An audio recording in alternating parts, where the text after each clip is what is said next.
Salmo 1. Esse é um salmo de instrução em relação ao bem e ao mal, colocando diante de nós a vida e a morte, a bênção e a maldição, para que nós possamos seguir o caminho certo que nos leva à felicidade e evitar aquele que certamente culminará em nosso sofrimento e ruína. O caráter e a condição diferente das pessoas tementes e das pessoas loucas, aquelas que servem a Deus e as que não servem, é aqui claramente expresso em poucas palavras, de forma que todo homem, se ele for fiel a si mesmo, pode ver aqui sua própria face e então ler a sua maldição. Essa divisão dos filhos dos homens em santos e pecadores, íntegros e não íntegros, em filhos de Deus e filhos da loucura, como feita nos tempos antigos, desde a batalha entre o pecado e a graça, a semente da mulher e semente da serpente, é duradoura e sobreviverá a todas as outras divisões e subdivisões dos homens em altos e baixos,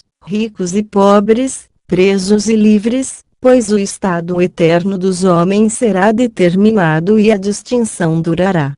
Como o céu e o inferno. Esse salmo nos mostra, a santidade e a felicidade de um homem devotado, W1:3. E a pecaminosidade e o sofrimento de um homem louco, W4:5. E o motivo e a razão de ambos, V6. Quem quer que tenha juntado os salmos de Davi, provavelmente tenha sido Esdras, com boa razão colocou primeiramente esse salmo, como uma introdução para o resto, porque é absolutamente necessário para a aceitação de nossas devoções que nós sejamos justos diante de Deus, já que somente a oração honrada é o seu prazer, e, portanto, que nós sejamos justos em nossa noção sobre a bênção verdadeira e em nossa escolha do caminho que leva até isso. Não fazem boas orações os que não andam em bons caminhos. O homem bem-aventurado versos 1:3. O salmista começa com o caráter e a condição de um homem devoto, aquele que pode primeiramente experimentar o conforto que lhe pertence. Aqui está uma descrição do espírito e do caminho do homem devoto,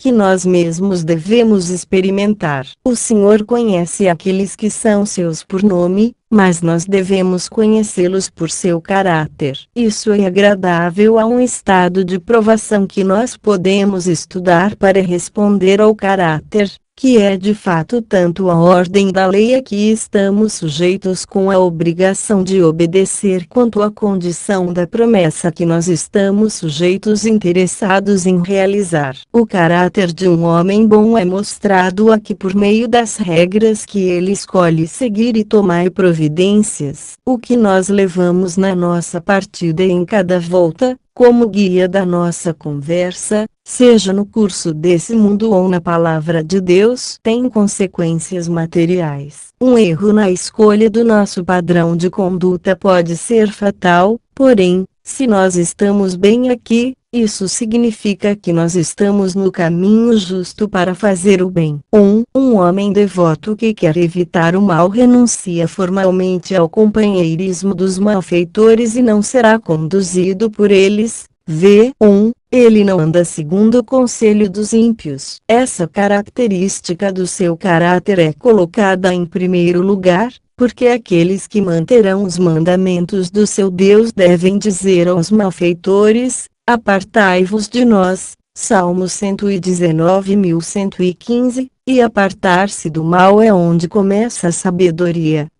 Ele vê malfeitores ao seu redor, o mundo está cheio deles, eles caminham por todos os lados. Eles são aqui descritos por três características: ímpios, pecadores e escarnecedores. Observe quais são os passos que os homens dão para chegar à altura da impiedade. Nemo repente fit turpissimus. Ninguém alcança o auge do vício de uma vez. Eles são primeiro ímpios, afastando-se do temor de Deus e vivendo na negligência de suas obrigações para com Ele, mas lá eles não descansam. Quando os cultos são deixados de lado, eles se tornam pecadores, ou seja, Eles começam uma rebelião aberta contra Deus e envolvem-se no culto ao pecado e Satanás. As omissões abrem caminho para as comissões e assim o coração fica tão endurecido que aos poucos eles se tornam escarnecedores,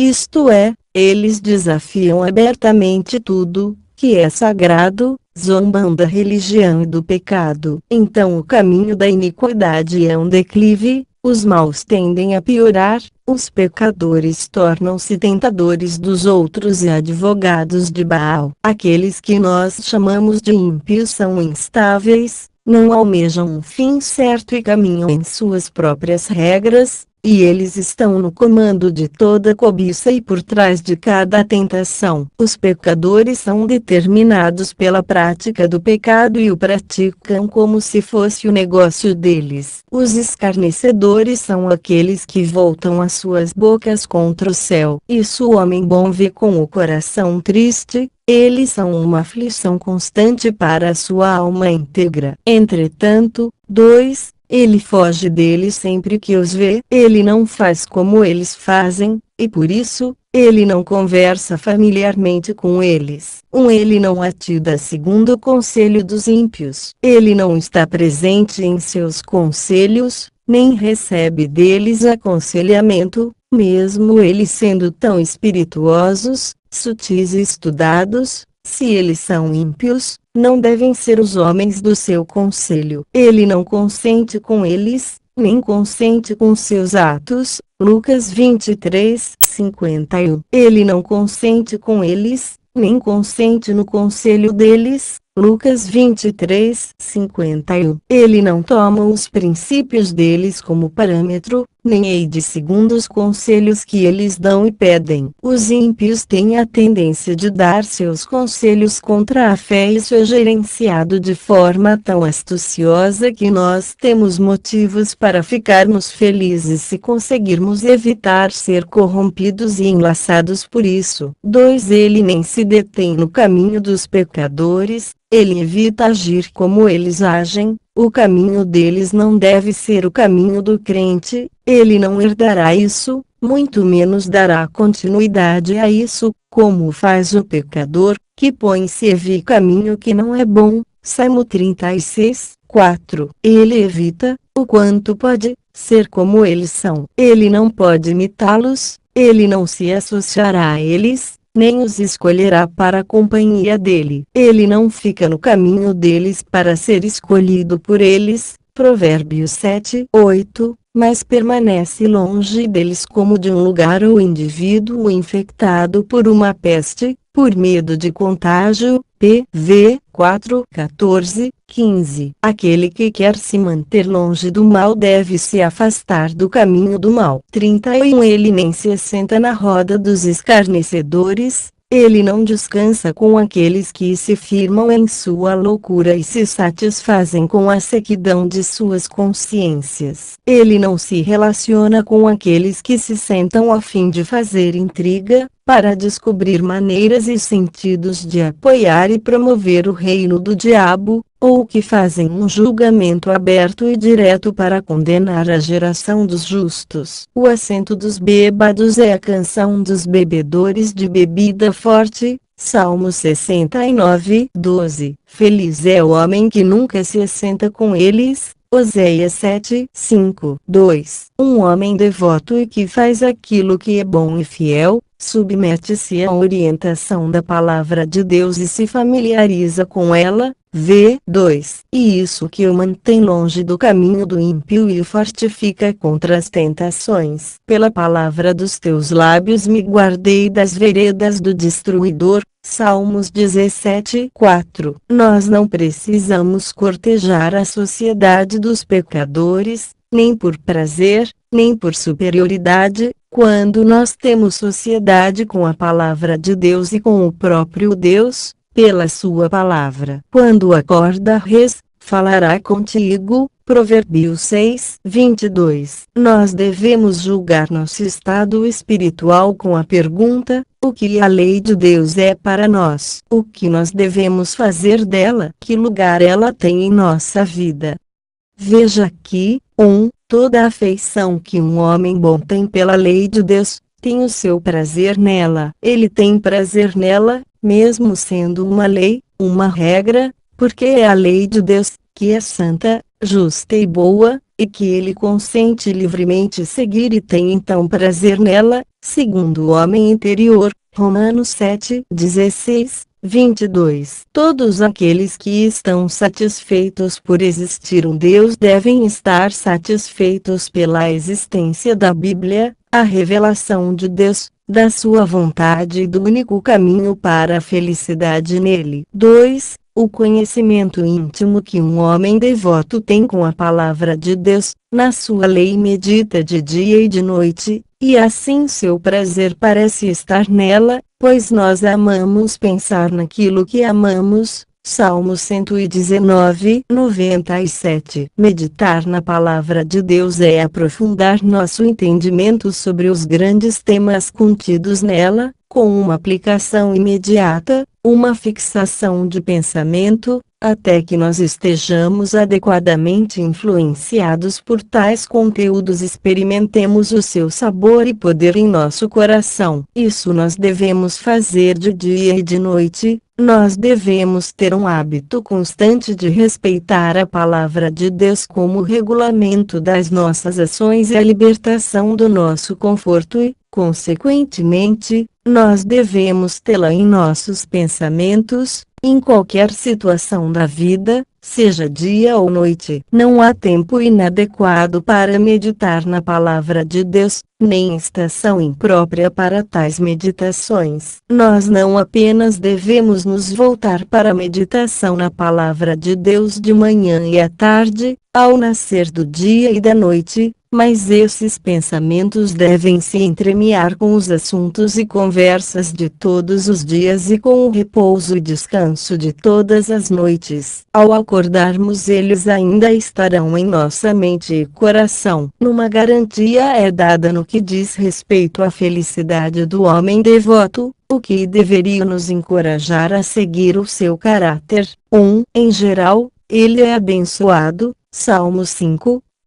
Deus o abençoa e tal bênção o fará feliz. Bem-aventuranças, bênçãos de todos os tipos, superiores e inferiores, são suficientes para fazê-lo completamente feliz. Nenhum dos ingredientes da felicidade deve lhe faltar. Quando o salmista responsabiliza-se por descrever um homem abençoado, ele descreve um homem bom. Pois apesar de tudo eles só são felizes, verdadeiramente felizes, se forem santos, verdadeiramente santos, e nós estamos mais preocupados em conhecer o caminho para a felicidade do que em conhecer em que consiste tal felicidade. Não, a bondade e santidade não são apenas o caminho para a felicidade, Apocalipse 22:14, e sim a felicidade em si. Supondo que não existisse vida eterna, o homem feliz seria aquele que se mantém no caminho dos seus deveres. 2. Sua bem-aventurança é aqui ilustrada com uma comparação, v. 3, ele será como a árvore, frutífera e florida. Este é o efeito,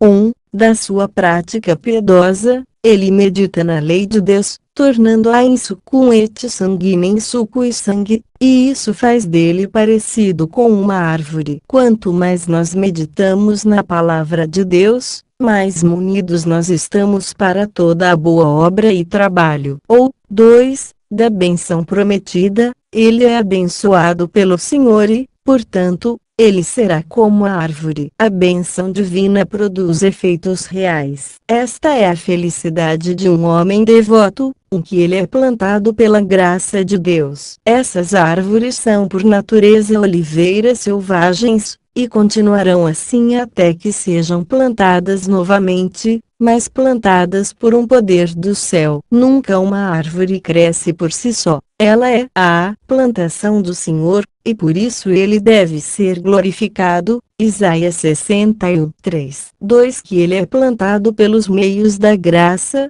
chamados aqui de ribeiros de águas, aqueles rios que alegram a cidade de Deus. Se 46, 4. Daí um homem bom recebe suprimentos de força e vigor, mas de maneira secreta e desapercebida. 3. Que as suas práticas frutificarão, ficando cheias de boas considerações. Filipenses 4:17. Para aqueles a quem Deus primeiramente abençoou, ele disse: frutificai. Gênesis 1:22. E assim o conforto e a honra da fecundidade são uma recompensa pelo seu trabalho árduo. Espera-se daqueles que desfrutam das misericórdias da graça que, tanto no temperamento das suas mentes quanto no sentido das suas vidas, eles cumpram as intenções de tal graça e produzam frutos. E espera-se, para o louvor do grande adornador da videira,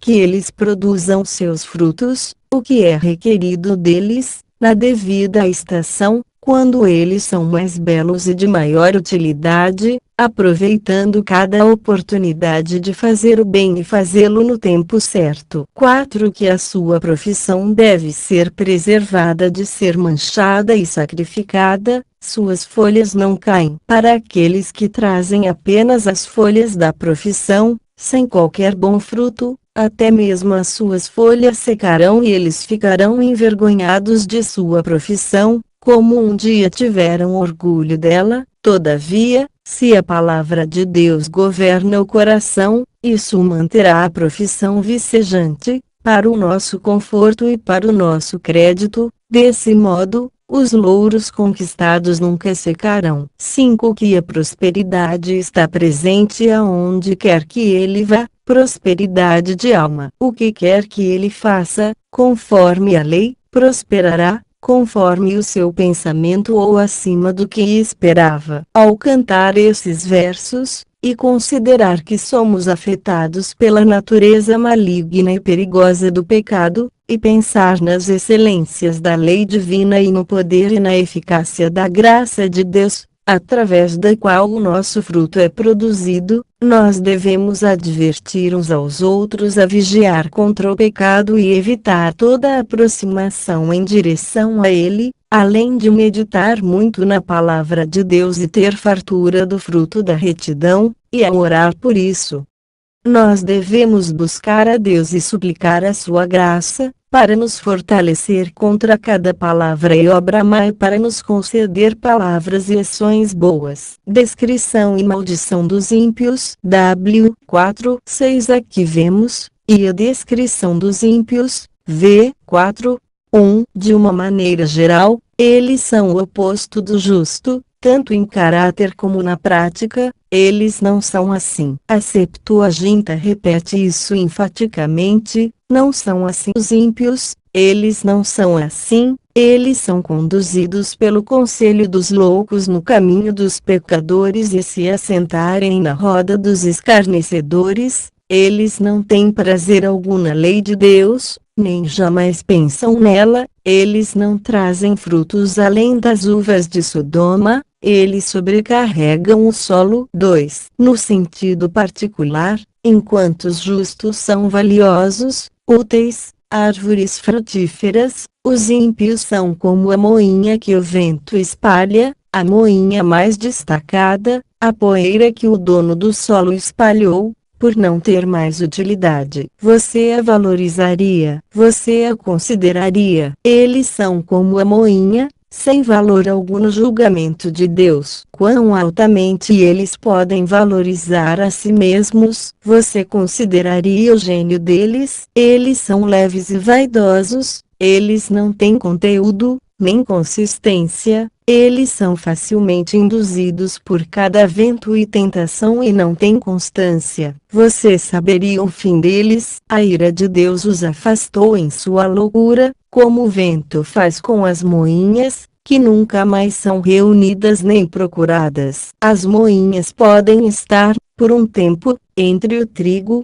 mas ele consente com aqueles que têm o sopro nas mãos e que limpa perfeitamente o seu solo. Aqueles que por meio do seu próprio pecado e tolice tornam-se como as moinhas, serão encontrados após o redemoinho de vento e o fogo da ira divina. Salmos 35:5. incapazes de permanecer diante dela e de fugir dela. Isaías 17:13. Na maldição dos ímpios, v. 5.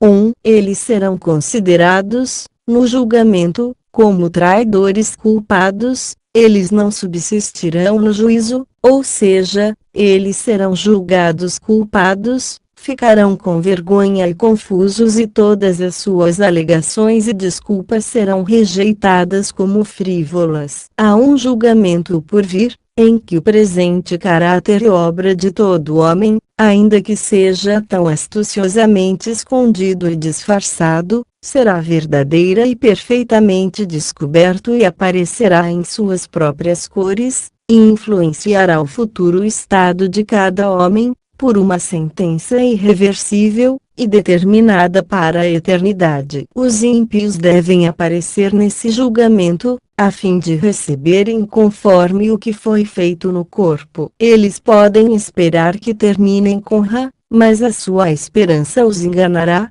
Eles não subsistirão no juízo, pois então claramente a evidência estará contra eles e o julgamento será justo e imparcial. 2. Eles serão afastados para sempre da sociedade dos abençoados. Eles não vão ficar na congregação dos justos, isto é, no julgamento. Para alguns, a corte em que os santos, os assessores de Cristo, vão julgar o mundo, aquelas miríades de santos com os quais ele vai executar julgamento sobre todos. Judas 14,15. 1 Coríntios 6:2. Ou no céu, lá será vista, em pouco tempo, uma Assembleia Geral da Igreja dos Primogênitos, uma congregação dos justos, de todos os santos e ninguém além de santos, e santos feitos perfeitos, como uma congregação deles como nunca existiu no mundo. 2 Tessalonicenses 2:1. O tolo não deve ter lugar nessa congregação. Na Nova Jerusalém ninguém que seja impuro ou não santificado vai entrar. Eles devem ver os justos entrarem no reino e eles mesmos, para a aflição eterna deles, serem empurrados para fora. Lucas 13:27. O tolo e profano, neste mundo, ridiculariza o justo e a sua congregação, desprezando-os e ignorando a sua companhia. Justamente por isso eles serão para sempre separados dos justos. Os hipócritas neste mundo, sob o disfarce de uma prática plausível, podem achar que estão caminhando para a congregação dos justos e ficar despreocupados e desapercebidos lá, mas Cristo não pode ser enganado, ainda que os seus ministros possam. O dia está chegando, quando ele separará tudo o que causa escândalo e os que cometem iniquidade, os maus e os justos. Veja MT 13:41-49. Esse grande dia será um dia de descoberta, um dia de distinção e um dia de divisão final. Então vai se discernir entre o justo e o tolo, o que às vezes é algo difícil de se fazer. Malaquias 3:18. Má razão do estado diferente do devoto e do louco. V. 6. 1. Deus deve ter toda a glória pela prosperidade e felicidade dos justos. Eles são abençoados porque o Senhor conhece o caminho deles, Ele os escolheu para isso, inspirou-os para que escolhessem isso, e os conduz, guia e orienta todos os seus passos. 2. Os pecadores devem sofrer toda a culpa da sua própria destruição. Portanto, os ímpios perecem, porque o caminho extremo que eles escolheram e decidiram seguir leva-os diretamente para a destruição. Ele naturalmente leva à ruína e, dessa forma, deve necessariamente terminar assim. Nós devemos considerar isso dessa maneira, pois o Senhor aprova e se satisfaz com o caminho dos justos e, então, sob a influência da sua graça, ele vai prosperar e terminar bem. Mas o Senhor está zangado com o caminho dos tolos, pois tudo o que eles fazem é ofensivo a Ele. Desse modo, esse caminho deve perecer. junto com eles. É certo que o julgamento de todo homem procede do Senhor e pode ser bom ou ruim, e provavelmente será assim para toda a eternidade, conforme formos ou não aceitos por Deus. Que isso apoie os espíritos dos justos, pois o Senhor conhece os seus caminhos, conhece os seus corações. Jeremias 12:3, conhece as suas devoções secretas. Mateus 6:6, conhece o caráter deles, não importa o quanto esteja manchado e cicatrizado pelas acusações dos homens, e em pouco tempo fará com que eles e os seus caminhos sejam manifestos diante do mundo, para a alegria e honra imortal deles. Que isso lance desânimo sobre a segurança e vivacidade dos pecadores, pois o seu caminho, embora seja agradável agora, perecerá no final. Ao cantar esses versos, e orar sobre eles, deixemo-nos possuir pelo temor acerca da porção dos homens loucos e desaprovemos suas obras com uma expectativa firme e vigorosa acerca do julgamento que está por vir. Vamos também incentivar uns aos outros a estarmos preparados para isso, e com um cuidado santo aprovar a nós mesmos diante de Deus em cada coisa, rogando o seu favor de todo o nosso coração.